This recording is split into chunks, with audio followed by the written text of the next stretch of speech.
আমাদের উপর একটা অভিযোগ উঠেছিল যে ওলামায়ে কেরাম কি অর্থনীতি বুঝে। এরকম মাওলানা হওয়ার 2 বছর আগে আমাদের কওমি মাদ্রাসার ছাত্ররা অর্থনীতির ব্যাপারে পোকা হয়ে যায়, অর্থনীতি শুধু বুঝে না।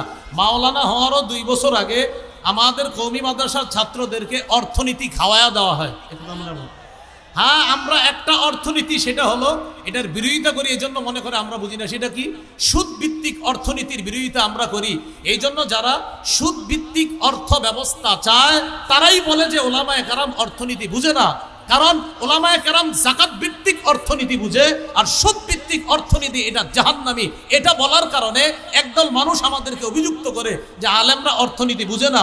আসলে বিষয়টা এমন না, আলেমরা অর্থনীতি শুধু বুঝে না, ওলামায়ে কেরাম অর্থনীতি পড়ানোর যোগ্যতা রাখে। তো এই কথাটা 7 নাম্বার, রক্ষণাবেক্ষণ এবং অর্থনীতিতে পারদর্শী। ইউসুফ আলাইহিস সালাতু ওয়াস সালামের ব্যাপারে আছে সূরা ইউসুফের 55 নম্বর আয়াত। ইউসুফ নবী যখন দেখলেন যে এই দেশে যদি খাদ্য ভাণ্ডারের দায়িত্ব আমি না নেই তাহলে জালেমরা খাবার শেষ করে ফেলবে, ইউসুফ নবী নিজেই দায়িত্ব চেয়ে নিলেন। ইজআলনি আলা খাজাইনিল আরদ, আমাকে খাদ্য ভাণ্ডারের দায়িত্ব দেন। ইউসুফ নবী বললেন, এখান থেকে একটা বিষয় বুঝে আসে, বুখারীতে আছে লা তাসআলিল ইমারা, দায়িত্ব চেয়ে নিও না। আর কোরআনে দেখলাম আমরা ইউসুফ নবী বলতেছে আমাকে দায়িত্ব দেন। বুখারীতে আছে দায়িত্ব চেয়ে নিও না, আর সূরা ইউসুফের মধ্যে ইউসুফ নবী দায়িত্ব চেয়ে নিচ্ছে। এটার উত্তর হলো, যখন যোগ্য ব্যক্তি আমার আপনার দায়িত্ব চেয়ে নেওয়া দরকার নাই, আর অযোগ্য ব্যক্তিতে যখন দেশের দায়িত্বের জায়গাগুলো ভরপুর হয়ে যাবে, যোগ্য ব্যক্তিরা তখন ওই দায়িত্ব চেয়ে নিবে, যেভাবে হোক সঠিক পন্থায় ওই দায়িত্ব চেয়ে নিয়ে সেখানে যোগ্য ব্যক্তিরা বসতে হবে। বুঝে আসছে তো? বুখারীতে আসছে দায়িত্ব চেয়েও না মানে যোগ্যরা থাকলে তোমার চাওয়া দরকার নাই। আর সূরা ইউসুফে কি আসছে? অযোগ্যরা যখন দায়িত্বে থাকবে তখন যোগ্যরা দায়িত্ব চেয়ে নিতে হবে। 8 নাম্বার, আমাদের প্রতিনিধি যিনি হবেন তিনি ঘুষ গ্রহণ করবে না। এটা 2 বার জোরে বলেন, জোরে বলেন সবাই। কি 2 বার কি গ্রহণ করবে না? আবার বলেন, কি গ্রহণ করবে না? এটা এরকম লোক আমরা প্রতিনিধি বানাতে হবে। সূরা নামলের 35-36 নম্বর আয়াত। রানী বিলকিস সুলাইমান নবীর কাছে হাদিয়া পাঠাইছে। হাদিয়া কেন পাঠাইছে? তাফসীরের কিতাবে আসছে। রানীর উদ্দেশ্য হলো, সুলাইমান নবী যদি হাদিয়া পাওয়ার পর চিন্তা করে এত কিছু দিল, যাক এই মহিলারা আর কিছু বলবো না।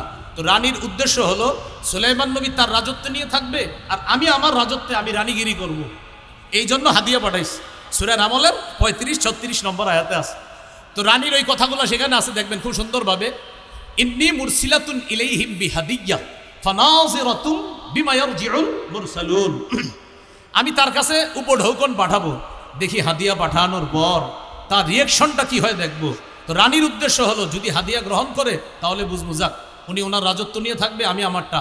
আসলে রানীর উদ্দেশ্য সেটা হাদিয়া ছিল না, হাদিয়ার নামে ঘোষ পাঠানো ছিল। এই জন্য ঘোষ কাকে বলে? একটা হলো হাদিয়া, আর একটা ঘোষ। ঘোষ মানি ভাই ভালো আছেন আপনি?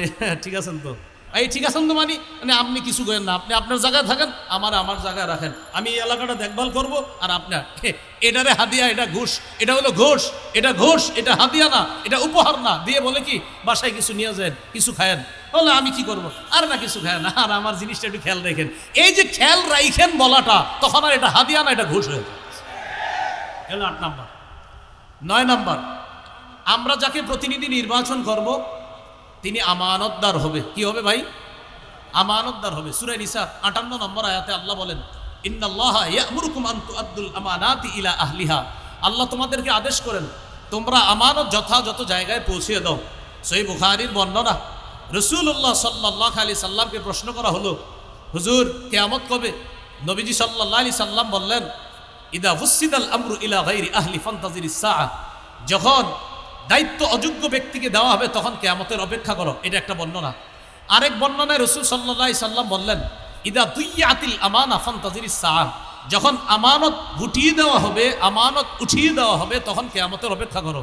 সাহাবায়ে কেরাম প্রশ্ন করলেন, কাইফা ইদাআতুহা ইয়া রাসূলুল্লাহ, হুজুর আমানত কিভাবে উঠিয়ে নেওয়া হবে? নবী বললেন, ইদা উসনিদাল আমরু, আরেক বর্ণনা ইদা বুসিদাল আমরু ইলা গায়রি আহলি, যখন অযোগ্য ব্যক্তিকে দায়িত্ব দেওয়া হবে, এই অযোগ্যকে দায়িত্ব দেওয়া মানে আমানত উঠিয়ে নেওয়া। এখানে একটা বাংলা মনে রাখবেন, যোগ্য ব্যক্তিকে যোগ্যতার আসনে বসানো এটা আমাদের জন্য আমানত, আর যোগ্য ব্যক্তি যোগ্যতার আসনে বসে আমাদের অধিকারগুলা সংরক্ষণ করা এটা ওই দায়িত্বশীল ব্যক্তির জন্য আমানত।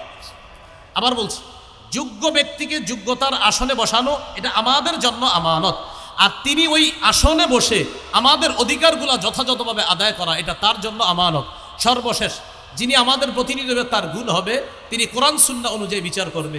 সূরা মাঈদা 48, সূরা মাঈদা 49, সূরা মাঈদা 50 এই আয়াতগুলোর মধ্যে আছে ইন্না আনজালনা ইলাইকাল কিতাবা বিল হক, আমি আপনার কাছে কোরআন দিয়েছি, এই কোরআন এটা দিয়েছি, এটার মাধ্যমে আপনি বিচার করবেন, সঠিকভাবে বিচার করবেন। শেষের দিকে আছে আফা হুকমাল জাহিলিয়াতি ইয়াবগুন, তারা কি জাহিলি আইন চায়?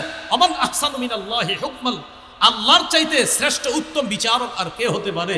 এই জন্য আমরা যদি আমাদের বাংলাদেশে আল্লাহর আইন বাস্তবায়ন করতে চাই, আল্লাহর কসম সত্যি বলছি, আমাদের একজন যোগ্য, 4 কাজের যোগ্যতা রাখে, 10 গুণে মৌলিক গুণান্বিত এমন কোনো ব্যক্তিকে আমাদের দেশের দায়িত্ব দিতে হবে। তাহলে ইনশাল্লাহ এদেশে সংসদ চলবে কোরআন অনুযায়ী, এদেশের বিভিন্ন পার্লামেন্ট চলবে কোরআন অনুযায়ী। আল্লাহর কসম আমরা স্বপ্ন দেখতেছি যে 90% মুসলমানের দেশ, এটা তো একটা স্বাভাবিক বিষয়। এদেশের সংসদ চলবে কোরআন অনুযায়ী, এদেশের বিচার ব্যবস্থা চলবে কোরআন অনুযায়ী। মানে এটা এমন কোনো কথা না যে হুজুর এটা কোনো কথা না, এটা তো সাধারণ কথা। 90% মুসলমানের দেশ, বলেন কি অনুযায়ী দেশ চলবে? সংসদ কি অনুযায়ী হবে? কোর্ট কি অনুযায়ী হবে? এটা তো একটা স্বাভাবিক বিষয়, মনে থাকবে তো ইনশাল্লাহ। এটা হলো আমার প্রথম বিষয়।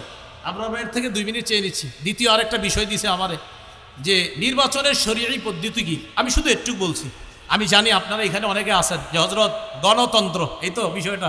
আচ্ছা একটু মন দিয়ে শোনেন 2 মিনিট। আচ্ছা গণতন্ত্র এই বিষয়টা কি? 1863-তে আপনার আব্রাহাম লিঙ্কনের সেই যে এক ধারা সে আবিষ্কার করলো যে democracy is the government of the people, by the people and for the people. গণতন্ত্র হলো এমন একটা শাসন ব্যবস্থা যেখানে জনগণের উপর, জনগণের মাধ্যমে জনগণের ক্ষমতা চলবে, অর্থাৎ যেই নিয়ম নীতিতে জনগণের শাসন চলবে, জনগণের আইন চলবে, এটাই গণতন্ত্র। সেখানে গণতন্ত্রে দেশের মালিক হবে জনগণ আর তারা আইন করবে। আর আমরা বলি রাষ্ট্র, এটার মালিক হলো আল্লাহ। অনেকের গেঞ্জির পিছনে লেখা আছে people are source of all power, জনগণ সকল ক্ষমতার উৎস। নাউজুবিল্লাহ, জোরে বলি, সকল ক্ষমতার উৎস কে? আল্লাহ। এটা প্রথম কথা। তাহলে গণতন্ত্র এটা তারা বললো, এটা হলো একটা বিষয়। আমাদের কথা হলো সূরা বানী ইসরাঈলের 111 নম্বর আয়াতে যে কথাটা আছে, একদম সূরা বানী ইসরাঈলের সর্বশেষ আয়াত, ওয়ালাম ইয়াকুল্লাহু শারীকুন ফিল মুলক, আল্লাহর রাজত্বে কোনো শরীক নাই। বলেন আল্লাহর রাজত্বে কি নাই? শরীক নাই। দেশের রাজত্ব কার? এই আল্লাহর রাজত্বে কোনো শরীক নাই। এটা ইসলামী আকীদা যে দেশের রাজত্ব হবে এটা আল্লাহর মালিকানা, এটা গণতন্ত্র, এটা মালিক হবে না। এটা আমাদের ইসলামী মূল্যবোধে বিশ্বাসীদের আকীদা। আচ্ছা সূরা ইউসুফের 40 নম্বর আয়াতে আছে ইনিল হুকমু ইল্লা লিল্লাহ, বিচার ব্যবস্থা শুধুমাত্র আল্লাহর পক্ষ থেকে হবে, আল্লাহই বিধানদাতা, আল্লাহই বিধান করবে। কথা সঠিক। এটা হলো প্রথম কথা। দ্বিতীয় কথা খুব ভালো করে মনে রাখবো, ইসলামী হুকুম অনুযায়ী গণতন্ত্রের যেই বিধান, এই বিধানকে মানতে হবে। এই বিধান না মানার কোনো সুযোগ নাই। ইসলামী হুকুম অনুযায়ী গণতন্ত্রের পক্ষে কেউ না, কোনো ওলামায়ে কেরাম না। এটা হলো দ্বিতীয় কথা। এবার মূল কথাটা শোনেন। তাহলে হুজুর যেহেতু গণতন্ত্রের পক্ষে না তো কি করব? এখন ওলামায়ে কেরামের মধ্যে 2 দল। এক দল বলেন গণতন্ত্রের বর্তমান পদ্ধতিতে দেশে স্বেচ্ছায় অথবা ইচ্ছায়, ইচ্ছা করে হোক স্বেচ্ছায় হোক, মানুষকে বাধ্য করা হচ্ছে। এই পদ্ধতিতেই মানুষ যেন তাদের ক্ষমতা প্রতিষ্ঠিত করে, মানুষকে বাধ্য করা হচ্ছে। বাধ্য করার কারণে ওলামায়ে কেরাম আজিমত এবং রুখসতের মাসালার মধ্যে রুখসতটা গ্রহণ করে ওলামায়ে কেরাম চিন্তা করলেন যদি ওলামায়ে কেরাম দায়িত্ব না নেয় নাস্তিকদের হাতে দেশ চলে যাবে। ওলামায়ে কেরাম যদি দায়িত্বে না আসে তাহলে ইসলামী বিরোধী যারা শক্তি আছে তারা এদেশে তাদের শক্তিশালী পাকাভুক্ত হবে।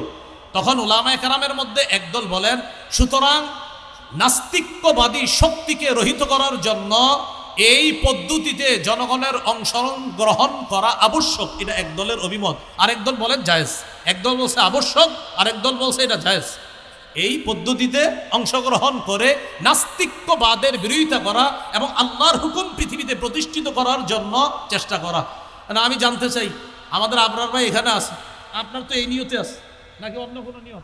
আমাদের আবরার ভাই মাশাআল্লাহ ইনশাআল্লাহ সিলেটের এমপি হবে, আল্লাহ কবুল করেন।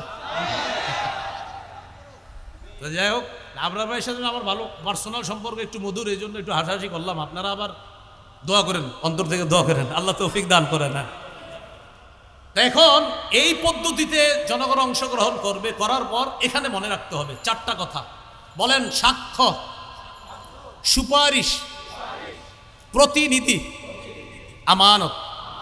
সাক্ষ্য, সুপারিশ, প্রতিনিধি নির্বাচন, উকিল নির্বাচন, আমানত, এই চারটা কথা। এবার বলেন, ভোট মানি হলো সাক্ষ্য দেওয়া, সুপারিশ করা, উকিল নিযুক্ত করা, আমানত রক্ষা করা। আপনি যে কারো পক্ষে আপনি একটা কথা বলতেছেন যে আমি অমুককে প্রতিনিধি বানাবো, এই প্রতিনিধি বানানোর অর্থ হলো এক নাম্বার আপনি তার পক্ষে সাক্ষী দিতেছেন, আপনি তার পক্ষে সাক্ষী দিতেছেন। এই সাক্ষী আপনি তার পক্ষে এটা যে দিতেছেন এটা বুঝে শুনে আপনি তার পক্ষে সাক্ষী দিতে হবে, এটা হলো এক নাম্বার কথা। তো এই যে দ্বিতীয় নাম্বার কথা, সুপারিশ করা, সূরা নিসার 85 নম্বর আয়াতে আছে, মাইয়াশফা শাফাআতান হাসানা ইয়াকুল্লাহু নসিবুম মিনহা, যে সঠিক ব্যাপারে সুপারিশ করবে, সুন্দর সুপারিশ করবে, এটার সওয়াব সে পাবে। অমাইয়াশফা শাফাআতান সাইয়্যিআ, আর যে ব্যক্তি খারাপ ব্যাপারে সুপারিশ করবে, ইয়াকুল্লাহু কিফলুম মিনহা, সে এটার গুনাহের অংশও পাবে। এবার বুঝেন, একজন আল্লাহওয়ালা ব্যক্তি আর একজন খারাপ ব্যক্তি, একজন তাকওয়াবান মানুষ তাকেও চাইলে আমি নির্বাচন করতে পারি, আর একজন খারাপ মানুষ তাকেও নির্বাচন করতে পারি। এই আল্লাহওয়ালা মানুষকে আমি তার পক্ষে কথা বলা মানে হলো ভালো কাজের সুপারিশ করা, খারাপ মানুষের পক্ষে কথা বলা মানে খারাপ কাজে সুপারিশ করা। খারাপ কাজে যদি সুপারিশ করি কিয়ামতের ময়দানে আল্লাহর কাছে আমাকে দাঁড়াতে হবে। তাহলে এক নাম্বার সাক্ষ্য দেওয়া, আমি সাক্ষ্য দিচ্ছি। দুই নাম্বার আমি সুপারিশ করতেছি। তিন নাম্বার আমি উকিল নিযুক্ত করতেছি, প্রতিনিধি নিযুক্ত করতেছি আমার পক্ষ থেকে। আমরা যাকে দায়িত্বশীল বানাবো তিনি আমাদের পক্ষ থেকে ওকালতি করবে, আমাদের প্রতিনিধিত্ব করবে। চার নাম্বার আমানত, এটা একটা আমানত। প্রিয় ভাইয়েরা, এই আমানত যেন অপাত্রে না পড়ে। আর মুফতি শফি রহমতুল্লাহ আলাইহি লেখছেন তিনটা, সাক্ষ্য, সুপারিশ আর হলো প্রতিনিধিত্বের অথরিটি প্রদান করা। এই তিন ক্ষেত্রে মুসলমান বুঝে শুনে পা বাড়াতে হবে। আমি আপনি আগামীতে এই তিনটি বিষয় মাথা রাখবো যে আমি কিন্তু কারো পক্ষে হয়তো সাক্ষী দিতে হবে, আমি কারো পক্ষে সুপারিশ করতে হবে, আমি জনগণের জন্য কাউকে প্রতিনিধি নিযুক্ত করতে হবে।